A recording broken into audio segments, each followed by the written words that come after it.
بسم الله الرحمن الرحيم الرحمن علم القرآن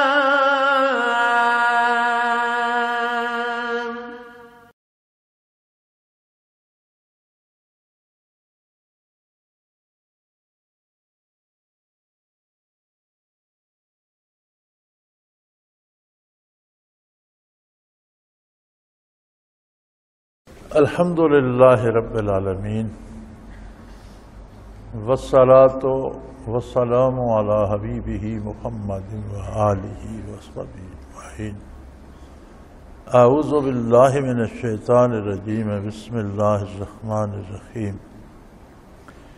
ان ابراہیم کان امۃ قانتا للہ حنیفا ولم یک من المشرکین شاکرا لانعمہ اجتباہ وہداہ الی صراط مستقیم وآتیناہ فی الدنیا حسنہ وانہ فی الآخرۃ لمن الصالحین ثم اوحینا الیک ان اتبع ملۃ ابراہیم حنیفا وما کان من المشرکین انما جعل السبت علی الذین اختلفوا فیہ وان ربک لیحکم بینہم یوم القیامت فیما کانوا فیہ یختلفون ادع الی سبیل ربک بالحکمت والموعظۃ الحسنۃ وجادلہم باللتی ہی احسن ان ربک هو اعلم بمن ضل عن سبیلہ وهو اعلم بالمہتدین وإن عاقبتم فعاقبوا بمثل ما عوقبتم به ولئن صبرتم لهو خير للصابرين واصبر وما صبرك إلا بالله ولا تحزن عليهم ولا تك في ضيق مما يمكرون إن الله مع الذين اتقوا والذين هم محسنون اللهم سبحانك لا علم لنا إلا ما علمتنا إنك أنت العليم الحكيم مولایا صلی وسلم دائما ابدا علی حبیبک خیر الخلق کلہم۔ ان ابراہیم کان امۃ قانتا للہ حنیفا۔ ابراہیم علیہ السلام، یقیناً ابراہیم علیہ السلام بہت بڑے پیشوا، اللہ کریم کے فرمادار اور بالکل ایک طرف کے ہو رہنے والے تھے۔ حنیفہ، سیدھے تک سیدھے، صرف ایک طرف، کسی طرف کوئی دوسری طرف جھکاؤ نہیں۔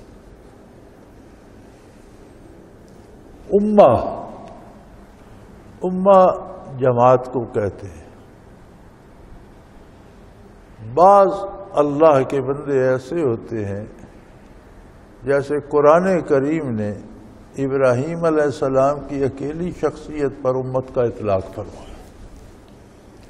بعض لوگ ایسے ہوتے ہیں جو اپنی ذات، اپنے وجود میں ایک جماعت ہوتے ہیں، یعنی ان کی وجہ سے، ان کے وجود کی برکت سے بے شمار لوگوں کو ہدایت نصیب ہوتی ہے، رہنمائی نصیب ہوتی ہے، اللہ کا قرب نصیب ہوتا ہے، فیضان ہوتا ہے۔ تو ایک ایک فرد جماعت کی حیثیت رکھتا ہے۔ انبیاء علیہ السلام سارے اللہ کے مقرب، سارے ہدایت کا سبب، سارے اللہ کے قرب کا سبب ہیں۔ انبیاء میں ابراہیم علیہ السلام کو اللہ کریم نے فرمایا امہ۔ ابراہیم علیہ السلام تو ایک بہت بڑی جماعت کی حیثیت رکھتے تھے۔ قانتا للہ، ہر حال میں اللہ کے اطاعت گزار تھے۔ ساری زندگی بے شمار آزمائشیں آئیں، برچم میں، گھر میں بت پرستی دیکھی، معاشرے میں، حکومت میں، لیکن سب کے سامنے ڈٹ جانے والے تھے۔ گھر سے لے کر حکمرانوں تک آزمائشیں آئیں، ابتلا آئے، تکلیفیں آئیں، آگ میں پھینکے گئے، ہجرت کرنا پڑی، راستے میں بے شمار تکلیفیں آئیں، پھر آخری عمر تک فرزند جلیل سے سرفراز ہوئے تو انہیں مکہ مکرمہ کے چٹیل اور صحراؤں اور چٹیل پہاڑوں کے درمیان چھوڑنے کا ارشاد ہوا، وہاں چھوڑ آئے۔ پھر جب وہ چلنے کے قابل ہوا، قربانی کا حکم ہوا تو قربانی کے لیے تیار ہو گئی۔ ساری زندگی مقابلہ کرتے رہے اور حق کے ساتھ جم کر کھڑے رہے۔ حنیفہ تک سیدھے، کوئی دائیں بائیں کسی طرف کوئی جھکاؤ نہیں، سیدھے اللہ کی اطاعت پر اس طرح جم کر رہے۔ ایسا رویہ اختیار کیا کہ ساری زندگی کہیں شبہ بھی نہیں گزرا کہ اللہ کی نافرمانی کی جا سکتی۔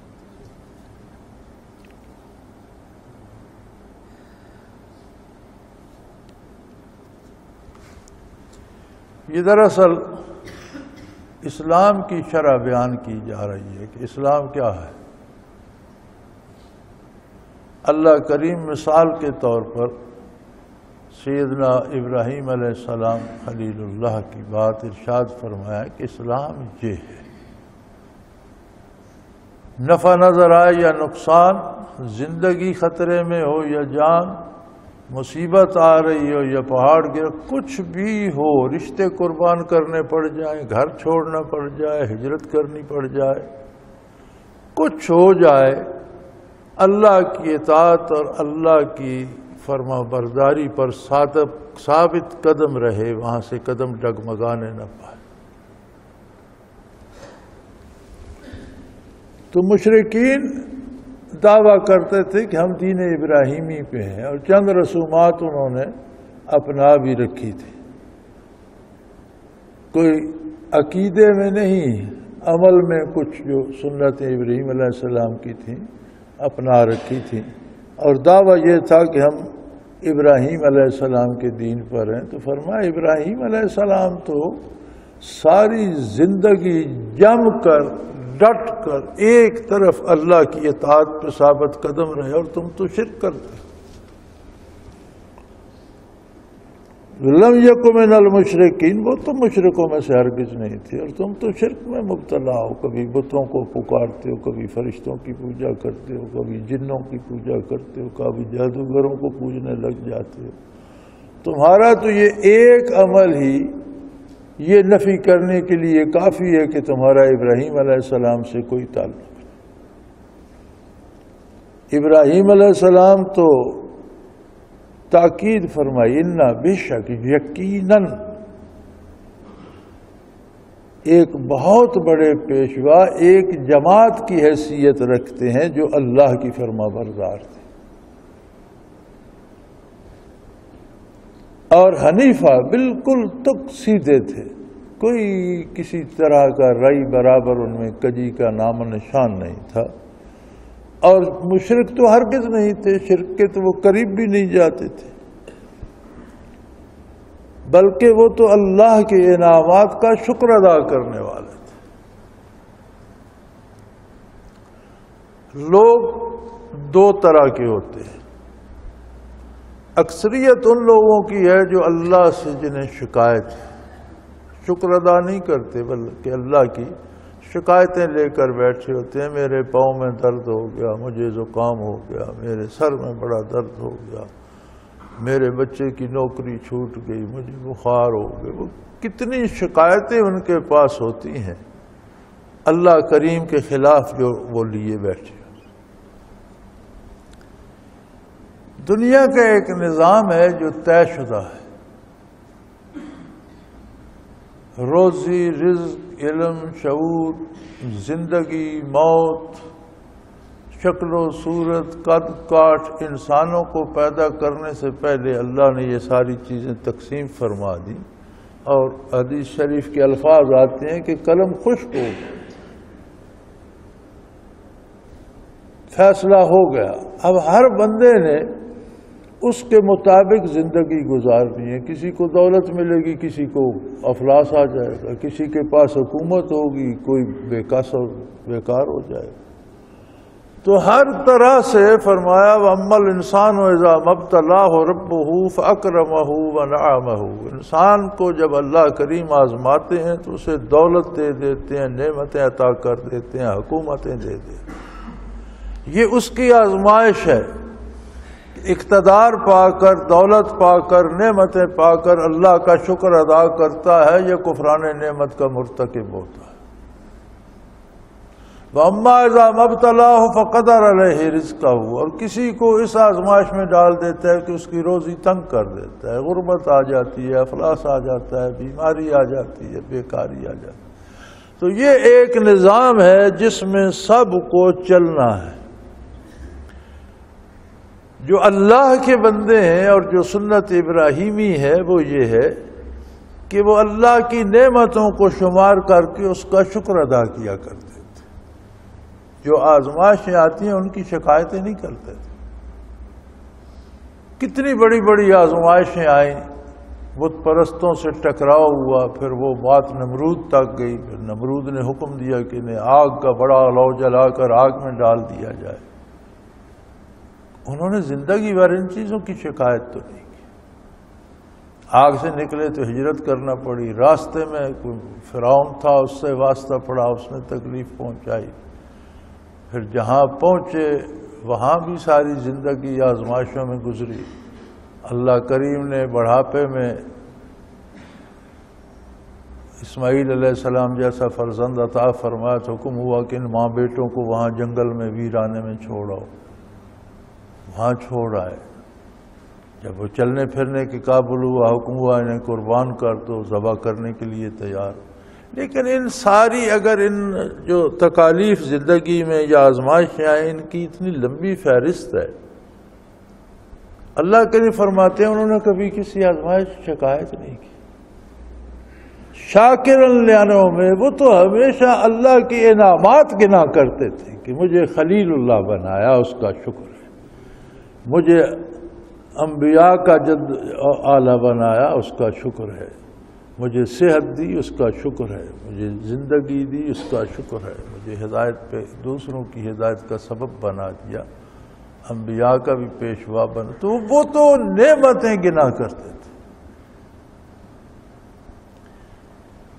فرمایا سنت ابراہیمی تو یہ ہے کہ انسان دیکھے کہ اسی خاکی ذرات سے اور انہی سیلوں سے اس نے جانور بھی بنائے ہیں، درندے بھی بنائے ہیں، پرندے بھی بنائے ہیں، مچھلیاں بھی بنائی ہیں۔ اس کا احسان ہے کہ مجھے اس نے انسان بنایا،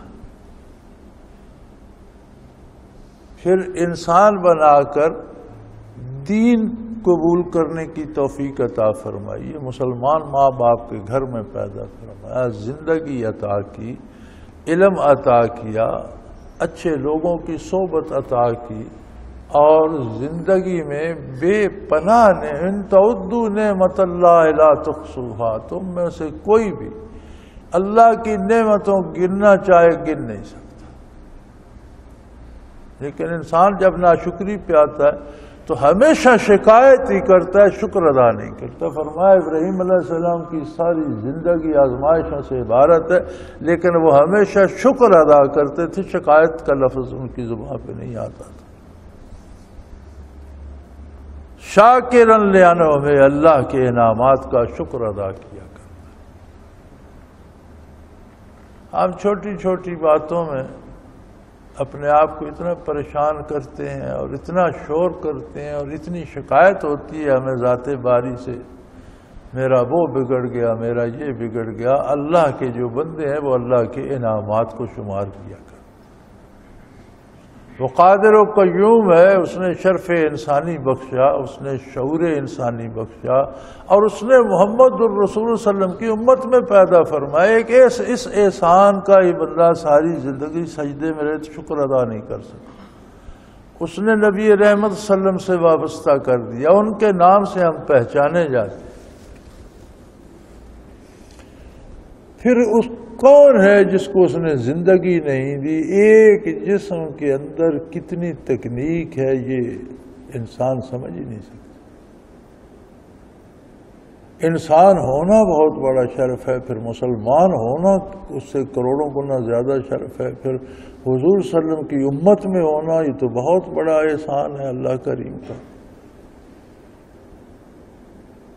اللہ کریم نے اجتباہ انہیں اپنے لیے منتخب کر لیا تھا، چن لیا تھا اپنے لیے۔ اللہ کے محبوب اور پسندیدہ بندوں میں شامل تھے، ایسے بندوں میں شامل تھے جن سے اللہ کریم محبت کرتا ہے، جو اللہ کو محبوب۔ وَہَدَاهُ إِلَىٰ صِرَاطٍ مُسْتَقِيمٍ، اور ان کو سیدھی راہ پر چلنے کی توفیق عطا فرمائی۔ یہ آدمی کتنا شکر ادا کرتا ہے تو یہ شکر ادا کرنا پھر اس کی نعمت ہے کہ اس نے توفیق بخشی۔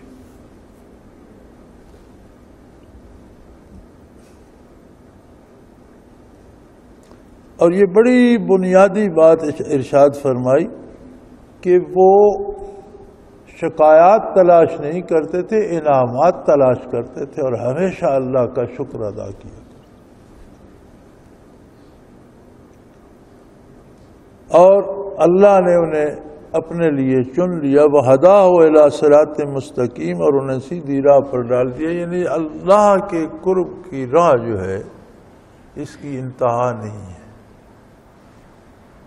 کوئی ایسا مقام نہیں ہے کہ انبیاء، صدیقین، شہداء، صلحاء کہ چلتے جاؤ ایک جگہ پہنچے تو وہاں اللہ کریم بیٹھے اور آپ کی منزل آپ کو مل گئی، ایسا نہیں ہوتا۔ اللہ ہر جگہ موجود ہے اور کوئی کسی جگہ خاص نہیں کہ یہاں اللہ مقید ہے۔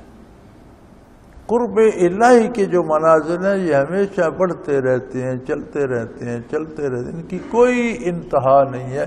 حتیٰ کہ ابراہیم علیہ السلام کے بارے بھی یہ نہیں فرمایا کہ وہ ایک منزل پر فرمایا ہداہ الی صراط مستقیم، انہیں سیدھے راستے پر چلا دیا، چلتے رہے ترقی کرتے رہے، بلندیوں کو عبور کرتے رہے، قرب الہی کی منازل پاتے رہے۔ وَآتَيْنَاهُ فِي الدُّنْيَا حَسَنَةً، اور ہم نے انہیں دنیا میں بھی بہت خوبیاں عطا فرمائی، ان کی دنیا بھی بہت خوبصورت تھی۔ اب آپ مصائب کو دیکھیں تو ایک سے ایک بڑھ کر مصیبت ہے، لیکن دوسری طرف ان کی استقامت کو دیکھیں تو اللہ کے انعامات کی حد ہی نہیں ہے کہ کسی مصیبت کو انہوں نے مصیبت جانا ہی نہیں، ڈٹ کر جمے رہے اور معیت باری ساتھ رہی اور اللہ کی مدد رہی، اور ہر مشکل سے گزر گئے اور اللہ کا شکر ادا کرتے رہے۔ تو فرمایا ان کی زندگی بھی، دنیا بھی ان کے لیے بہت بڑی خوبصورت تھی، کیونکہ اہل اللہ پہ اور اللہ کے بندوں پہ جو مصیبتیں آتی ہیں وہ بظاہر تو دکھ ہوتے ہیں، مصیبتیں ہوتی ہیں، لیکن ان کے دل پہ جو اثر ہوتا ہے وہ اللہ کے شکر کا، اللہ کی نعمتوں کے شکر کا ہوتا ہے اور ترقی درجات کا سبب بنتی ہیں۔ اللہ کے بندوں پہ جو مصیبتیں آتی ہیں اس سے ان کا دل میلا نہیں ہوتا، طبیعت پریشان نہیں ہوتی، بلکہ ان کے دل پرسکون ہوتے ہیں اور طبیعت بشاش رہتی ہے کہ وہ ترقی درجات کا سبب بنتی ہے۔ عام مسلمان پہ مصیبت آتی ہے تو وہ بھی تلافی مافات کا سبب بن جاتی ہے، ہزاروں گنا، لاکھوں گنا اس ایک دن کے بخار کے بدلے معاف ہو جاتے ہیں۔ ہم بخار کی شکایت کرتے رہتے ہیں لیکن اس کے بدلے ہمیں جو رعایتیں ملتی ہیں وہ ہم یاد ہی نہیں کرتے۔ پاؤں میں چوٹ آ گئی اسے لے کر بیٹھ جائیں گے، کان میں درد ہے لے کر بیٹھ جائیں گے، دانت میں درد ہے اس کی شکایت، یہ نہیں سوچیں گے کہ اس چھوٹے سے درد کے بدلے اللہ نے میرے کتنے لاکھوں گناہ معاف کر دیے۔ تو اللہ کے بندوں کی سوچ کا رخ اس طرف ہوتا ہے کہ یہ بھی مجھ پر انعام ہے کہ اس کے بدلے کتنی خطائیں معاف ہو گئی۔ انبیاء کا اس طرف ہوتا ہے کہ اس سے کتنے درجات مزید بلند ہو گئے، قرب الہی کی کتنی منازل طے ہو گئی۔ اہل اللہ کا رخ اس طرف ہوتا ہے۔ سو فرمایا ان کی جس کی دنیاوی زندگی اطاعت الہی میں گزرے، اللہ کے نہیں فرماتے ہیں اس کی زندگی بہت خوبصورت۔ دنیا کی مصیبتیں بے شک آئیں، بیماریاں آئیں، دکھ آئیں، تکلیفیں آئیں، لیکن اطاعت الہی پہ زندگی گزرے تو یہ انعام الہی ہے، یہ مقام شکر ہے۔ اور اگر اللہ کی اطاعت جاتی رہے تو پھر حکومت بھی مل جائے تو حکومت تو فرعون کے پاس بھی تھی، نمرود کے پاس بھی تھی، اس حکومت کا کیا فائدہ جس میں اطاعت الہی نصیب نہ ہو اور اللہ سے دور کر دے؟ اس عہدے، اس دولت، اس مرتبے، اس اہمیت کا کیا فائدہ جو بارگاہ الہی سے دور کر دے؟ وہ تو زندگی چند روزہ ختم ہو جائے گی، جو معاملات تو آخرت میں کھلیں گے، پتہ تو قبر میں جا کر چلے گا کہ کیا ہو۔ فرمایا ان کی تو دنیاوی زندگی بھی بہت خوبصورت تھی، وَإِنَّهُ فِي الْآخِرَةِ لَمِنَ الصَّالِحِينَ، اور آخرت میں بھی وہ اللہ کے محبوب بندوں میں ہوں گے، ان کی آخرت بھی بہت خوبصورت ہوگی، وہ اللہ کے مقرب اور صالحین میں شامل ہوں۔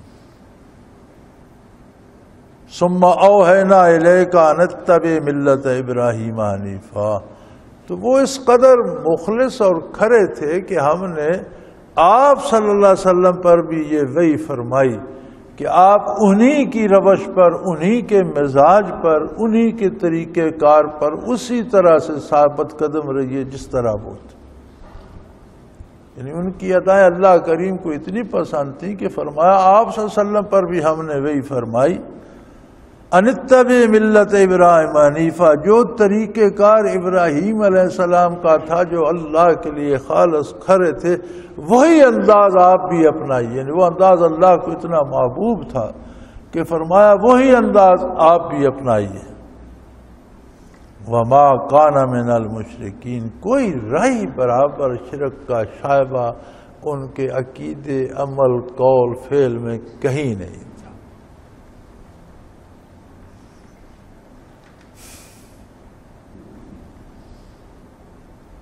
شرک قرآن کریم اس سے بار بار متنبہ فرماتا ہے، اس سے بالکل دور رہنے کی تاکید کرتا ہے۔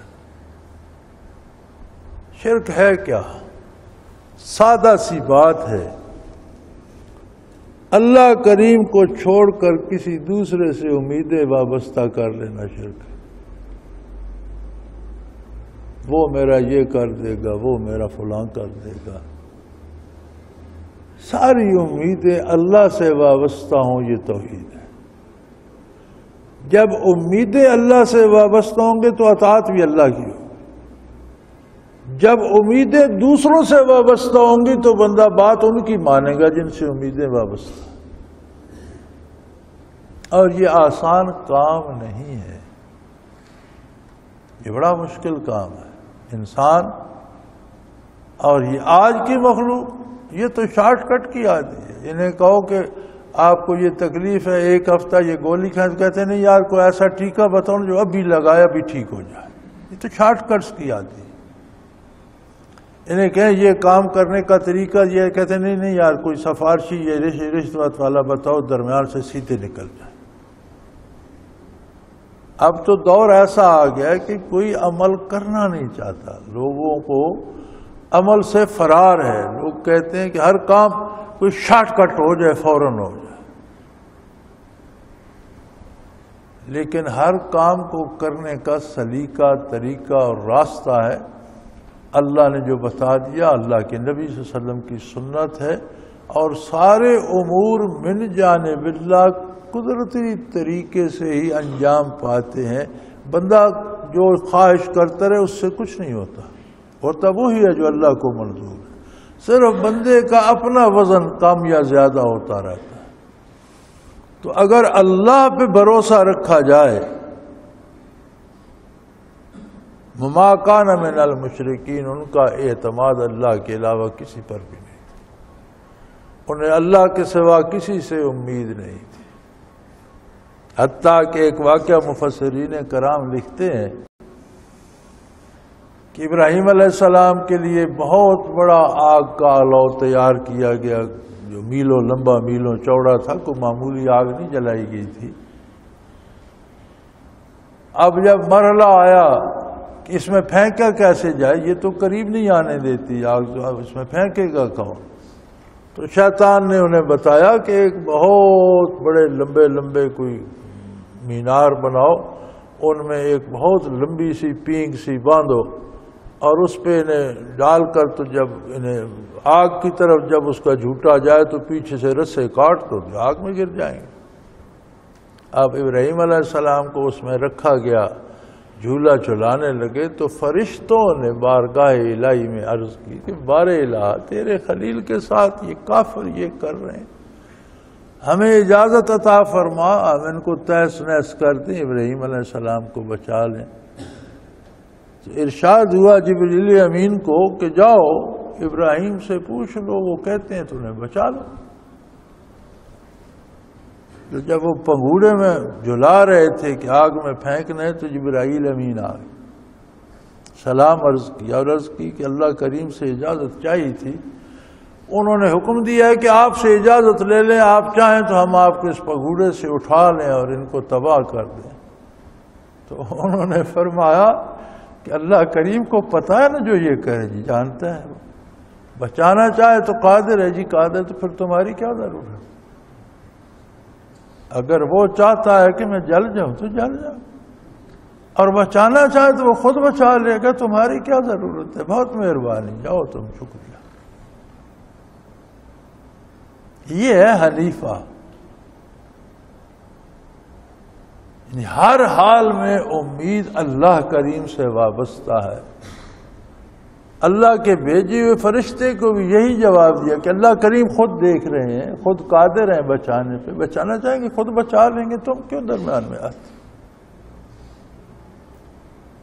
لیکن یہ بات تب نصیب ہوتی ہے جب اللہ سے رشتہ اور تعلق ہو، اللہ کو جانتا ہو، اس کی صفات کو مانتا ہو۔ ہم زبانی تو جانتے مانتے ہیں اللہ ہمارا یہی قبول کر لے اور ہمیں معاف کر دے، لیکن جب ذرا سی مشکل پڑتی ہے پھر اللہ بھول جاتا ہے، پھر ہم تیرے میرے آسرے پہ آ جاتے ہیں۔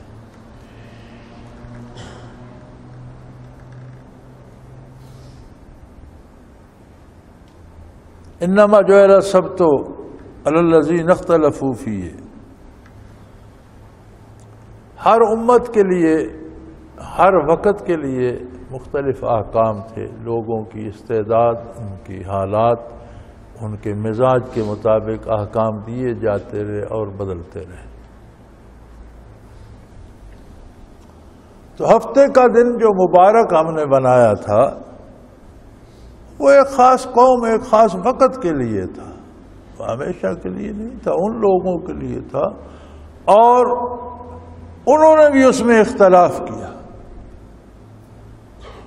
یعنی رسومات کی پیروی نہیں کرنی چاہیے، اللہ کے دین کی شریعت کی پیروی کرنی چاہیے۔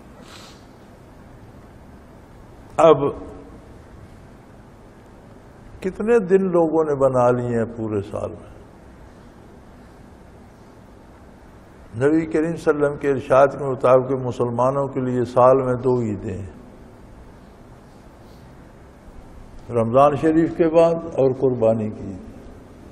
اب سال میں کتنی ہوتی ہیں؟ ہر دوسرے دن کو عید بنا لیا جاتا ہے۔ کچھ لوگوں کے پاس چندے جمع ہو جاتے ہیں، کچھ لوگوں کو چیزیں مل جاتی ہیں، دوسرے دھکے کھا کے واپس آ جاتے ہیں، اور مزے کی بات یہ ہے پھر ان رسومات پر نجات کی امید بھی رکھتے ہیں کہ نماز روزہ نہ بھی کریں تو بخشے جائیں گے، فلاں دن فلاں جگہ سے ہو کر آ گئی، فلاں جگہ متبرک ہے، فلاں دن متبرک ہے۔ نبی کریم صلی اللہ علیہ وسلم کا ارشاد ہے کہ دنیا میں 3 جگہیں ایسی ہیں جن کے لیے سامان سفر باندھا جائے، حرم پاک، مسجد نبوی اور بیت المقدس۔ چوتھی کوئی جگہ نہیں ہے جس کے لیے بندہ چل کر جائے۔ یہاں قدم قدم پہ سجدہ گاہیں بنی ہوئی، قدم قدم پہ قبلہ گاہ بنے ہوئے، قدم قدم پہ ہر روز کوئی نہ کسی دن کو کوئی نہ کوئی شریف ساتھ لگا کر اسے کہیں 11ویں شریف اور کہیں 15ویں شریف اور کہیں کچھ اور کہیں شب رات شریف اور کہیں، تو مختلف لوگوں کی جیب خالی کرنے کے بہانے، اور یہ دن متبرک مقرر کرنا احکام شریعت میں دخل اندازی کرنے کے برابر ہے۔ اور جس طرح حلال حرام میں بندہ داخل اندازی کرے، حرام کو حلال کہہ دے، حلال کو حرام کہہ دے، اسی طرح یہ دنوں کو متبرک بنا کر جلسے کرنا بھی اسی طرح حرام۔ اسلام رسومات کا نام نہیں، اسلام سنت رسول اللہ کا نام۔ اسلام مکمل دین ہے جو عہد نبوی میں مکمل ہو گیا. الیوم اکملت لکم دینکم واتممت علیکم نعمتی ورضیت لکم الاسلام دینا. اس کے بعد کے رواجات اسلام نہیں ہیں. لیکن عجیب بات یہ ہے کہ ہم لوگ بیمار ہوں تو ہم نے ان خاص دنوں سے امیدیں وابستہ کر رکھی ہوتی ہیں اور دھکے کھاتے ہوئے جاتے ہیں, دھکے کھاتے آ جاتے ہیں. کوئی کام ہو دنیا کا تو ہم نے ان کے ساتھ بھی ہم نے دنیا جوڑ رکھی ہے. اس پر جاؤ تو نوکری مل جائے گی, اس پر جاؤ تو اولاد ہو جائے گی, اس دن کو مناؤ تو صحت ٹھیک ہو جائے گی. تو یہ ساری وہ چیزیں ہیں جو اللہ سے دور کرتی ہیں. فرمایا ہفتے کا دن خاص قبیلے, خاص قوم کے لیے, خاص وقت کے لیے مقرر کیا گیا تھا, اور جن کے لیے مقرر کیا گیا تھا ان سب نے بھی نہیں مانا. اختلفوا فیہ, ان میں بھی اس میں اختلاف پیدا ہو گیا. وَإِنَّ رَبَّكَ يَحْكُمُ بَيْنَهُمْ يَوْمَ الْقِيَامَةِ فِيمَا كَانُوا فِيهِ تَخْتَلِفُونَ. اور آپ کا پروردگار قیامت کے دن جتنے اختلافات لوگوں کے ہیں ان کا فیصلہ کر دے گا. سچا کون ہے, جھوٹا کون ہے, ہر چیز سامنے آ جائے. یعنی آپ دین کی طرح بلاتے ہیں, وہ اپنی رسومات پیش کرتے ہیں. جی ہمارے ہاں یہ متبرک ہے, ہمارے بزرگ یہ کرتے تھے, ہمارے فلانے وہ کرتے تھے. فرمایا یہ خاص وقت کے لیے خاص چیزیں تھیں, یہ ہر وقت کے لیے نہیں ہے. اب دین وہ ہے جس کی طرف آپ بلا رہے ہیں. اور نبی کا فریضہ ہوتا ہے, اللہ کے ہر نبی ہر رسول کا, کہ وہ اللہ کی طرف بلاتا ہے. یہی بنیادی فرض نبوت ہے. اور فرمایا بلانے کا طریقہ یہ ادعو الی سبیل ربک بالحکمہ والموعظۃ الحسنہ.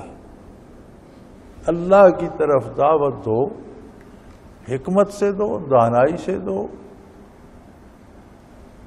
اور بہترین انداز سے دو, اچھی باتیں کر کے دو, الفاظ اچھے منتخب کرو, جملے اچھے ہوں, ادائیگی اچھی ہو, آسان طریقے سے. اب ہمارے ہاں اگر ہم مذہب کی بات بھی کرتے ہیں نا تو ہم اللہ کے لیے نہیں کرتے, اپنی علمیت جھاڑنے کے لیے بڑی بڑی باتیں کریں, یا اگلے کو نیچا دکھانے کے لیے بڑے بڑے دلائل ڈھونڈیں. یہ سب دین نہیں ہے. مخاطب کو نیچا نہیں دکھانا, مخاطب کو حق واضح کرنا ہے. اور حق تب بھی واضح ہوتا ہے جب آپ کے دل میں اس کی بھی محبت ہو. آپ درد دل سے یہ چاہتے ہو کہ اللہ اس بندے کو بھی ہدایت نصیب کر دے, یہ اللہ کے غضب سے بچ جائے. یعنی اگلے کی بہتری کے لیے آپ اللہ کی طرف اسے بلاتے ہیں, اپنے آپ کو اس سے پارسا ثابت کرنے کے لیے, یا اپنے آپ کو بڑا عالم ثابت کرنے کے لیے, یا اگلے کو نیچا دکھانے کے لیے نہیں.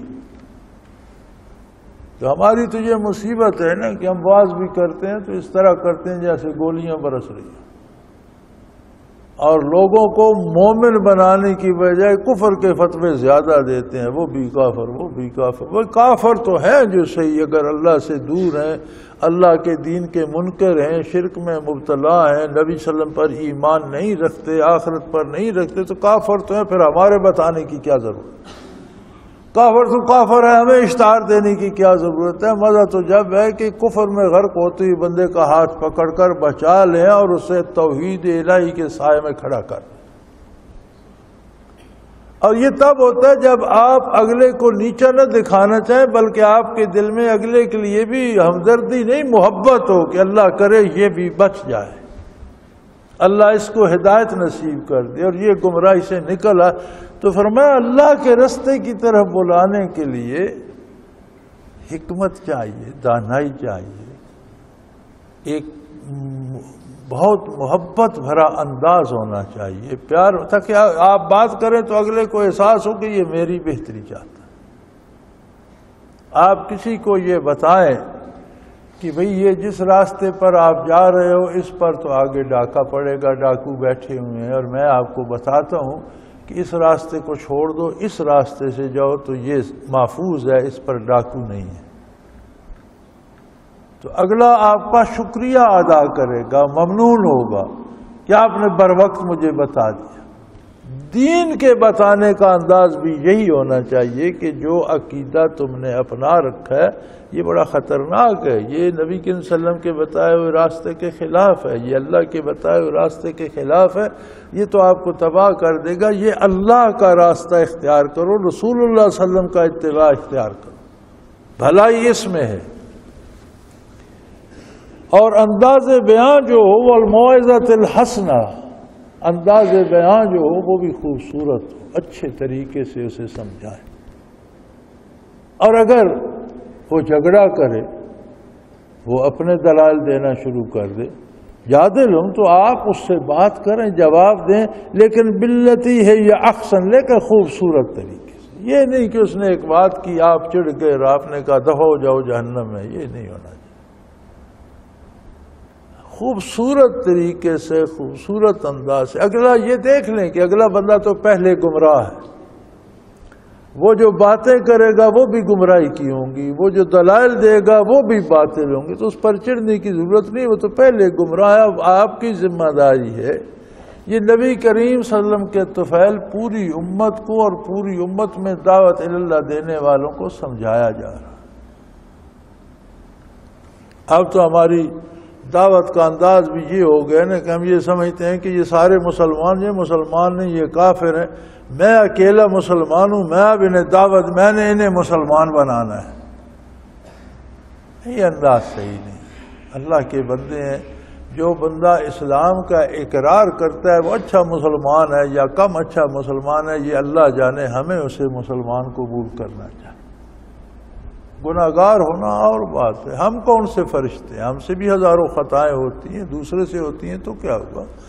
اللہ کی طرف بلائیں، اللہ کے راستے کی طرف بلائیں، خوبصورت طریقے سے، احترام کے ساتھ، حکمت کے ساتھ، اور جو الفاظ استعمال کریں موعظۃ الحسنہ، وہ باتیں خوبصورت ہوں، پیار بھری ہوں، اگلے کو ایک احساس دلائیں کہ میں تمہاری بہتری کے لیے، تمہاری بھلائی، مجھے تم سے محبت ہے، میں تمہیں نیچا نہیں دکھا رہا، تمہاری بہتری کی بات کر رہا ہوں، تم میرے نبی کی امت ہو، میرے اللہ کی مخلوق ہو، میں چاہتا ہوں کہ تمہیں اور بہتر راستہ ملے، تمہاری زندگی اور سنور جائے، تمہاری عاقبت سنور جائے۔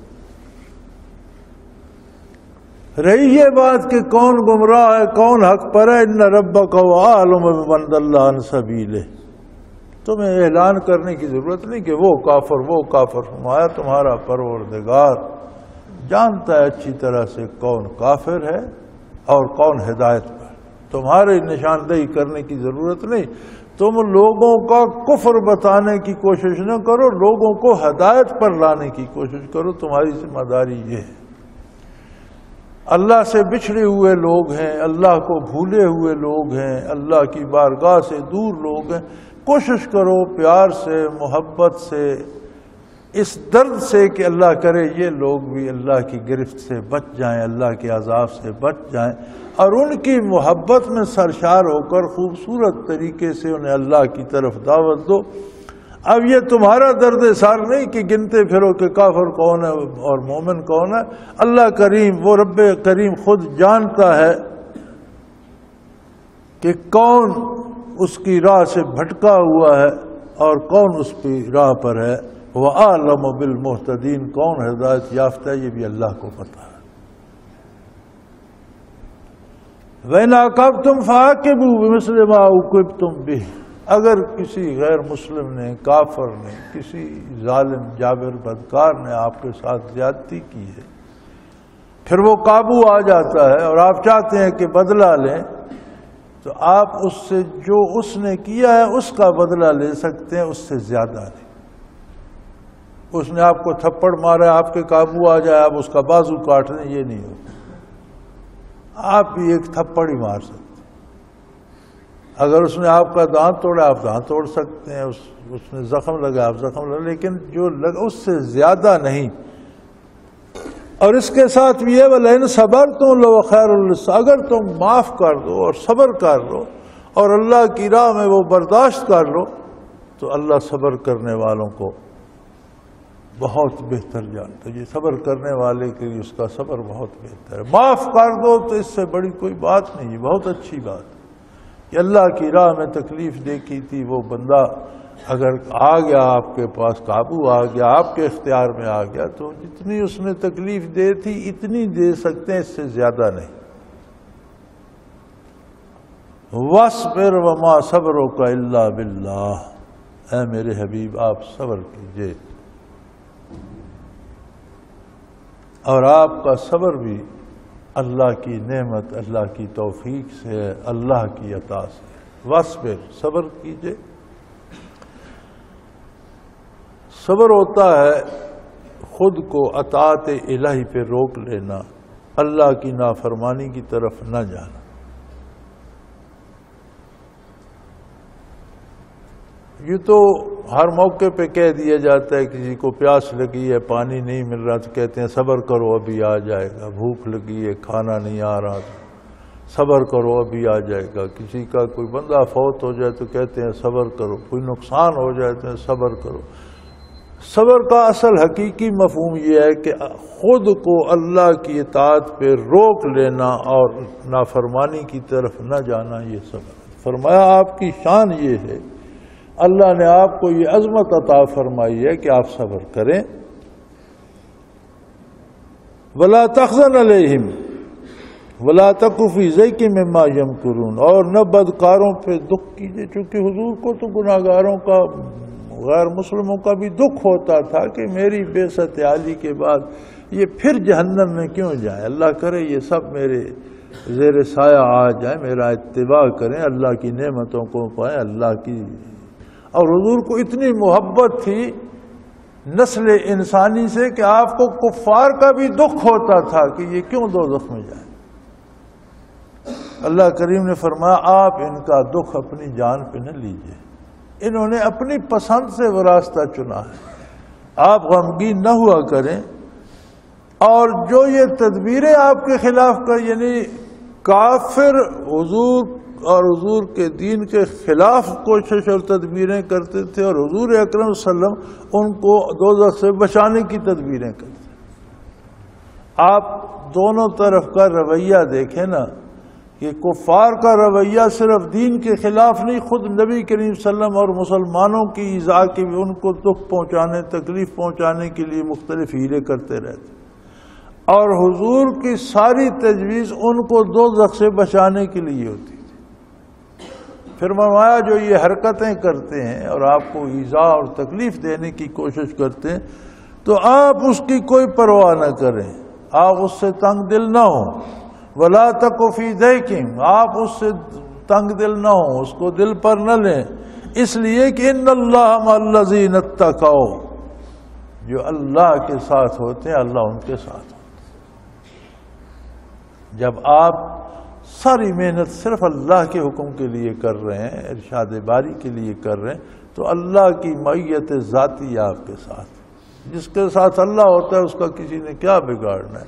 لہذا آپ کی شان یہ ہے کہ آپ صبر کیجئے اور اللہ کے دین کے لیے بہترین انداز و حکمت سے کوشش کرتے رہیے۔ اور اس سارے جو قرآن کا مطالبہ ہے کہ وہ کیسے، وہ سارا تعامل نبوی میں موجود ہے۔ یعنی قرآن نے جو انداز اپنایا کہ ایسا ایسا کریں، تو وہ سارا نبی کریم صلی اللہ علیہ وسلم نے کیا۔ آپ کا مزاج عالی، آپ کا کردار عالی، آپ کے ارشادات عالی، ساری قرآن کی تفسیر ہے، اور وہی انداز واعظ کو اپنانا چاہیے۔ اس لیے جو لوگ تقوی اختیار کرتے ہیں، یعنی اللہ کے حضور زندہ رہتے ہیں، جنہیں ہر وقت یہ خیال ہوتا ہے کہ میرا اللہ مجھے دیکھ رہا ہے، میرا اللہ میرے ساتھ ہے، اگر میں نافرمانی کروں گا تو وہ راضی نہیں ہوگا، ناراض ہوگا۔ اسے تقوی کے ایک کیفیت جو قرب الہی کی بندے کے دل میں آ جاتی ہے کہ وہ ہم وقت اپنے آپ کو حضور حق میں پاتا ہے اور اللہ کی نافرمانی کی طرف نہیں جاتا، اسے تقوی کہتے ہیں۔ والذین هم محسنون، اور جو خلوص دل سے اطاعت کرتے ہیں انہیں معیت باری حاصل ہوتی ہے، ان کا بگڑتا کچھ نہیں۔ لوگ جو ان کے خلاف تجویزیں بناتے ہیں، سوچتے ہیں ان کو ایذا پہنچانے کی کوشش، وہ نامراد ہوتے ہیں، ناکام ہوتے ہیں، خود ہی جلتے رہتے ہیں اور اسی حسد کی آگ میں جلتے مر جاتے ہیں، اللہ کے بندوں کا کچھ بگاڑ نہیں سکتے۔ وآخر دعوانا ان الحمد للہ رب العالمین۔ اللہ اللہ اللہ اللہ اللہ اللہ اللہ اللہ۔ حضرت امیر محمد اکرم آوان مد ذلہ العالی دارالعرفان منارہ ضلع چکوال میں سالہ سال سے قرآن و حدیث کے اوپر خطابات کر رہے ہیں اور سلسلہ نقشبندیہ اویسیہ کے مطابق لوگوں کو ذکر الہی کی تربیت دے رہے ہیں۔ وہ قرآن پاک کی تفسیر ترتیب وار بیان کر رہے ہیں۔ تفسیر قرآن کو وہ موجودہ ملکی اور بین الاقوامی حالات کے مطابق بیان کرتے ہیں۔ موٹر وے سے کلر کہار کے انٹرچینج سے نکلتے ہوئے کلر کہار کی جھیل سے ہوتے ہوئے میانی، بوچھال اور نورپور سے گزرتے ہوئے دارالعرفان منارہ پہنچ سکتے ہیں۔ حضرت امیر محمد اکرم آوان نے بچیوں اور بچوں کی دینی اور دنیاوی تعلیم کے لیے سقارہ اکیڈمی کے نام سے ایک درسگاہ بھی قائم کی ہے، جس کا افتتاح ملک پاکستان کے صدر جنرل محمد ضیاء الحق نے اپنے دست مبارک سے کیا تھا۔ وہ تمام احباب جو اسلام کی طلب رکھتے ہیں ان سے گزارش ہے کہ دارالعرفان منارہ ضلع چکوال میں امیر محمد اکرم آوان صاحب کے خطابات سے مستفید ہوں۔ وہ ہر جمعے کو نماز سے پہلے بیان فرماتے ہیں۔ ہر ماہ کی پہلی اتوار کو ماہانہ اجتماع ہوتا ہے جس میں آپ خصوصی خطاب فرماتے ہیں اور پاکستان کے چاروں صوبوں سے احباب اس اجتماع میں شرکت کرتے ہیں۔ اس کے علاوہ یہاں سال میں 2 مرکزی اجتماعات بھی ہوتے ہیں، ایک رمضان المبارک میں اعتکاف کا اجتماع اور دوسرا جولائی اور اگست میں 40 دن کا اجتماع ہوتا ہے جس میں روحانی تربیت کی جاتی ہے۔ اپنا خون سیماب دے کر اتنا ہم کر جائیں گے، نام آقا کا چمن میں پھر رقم کر جائیں گے۔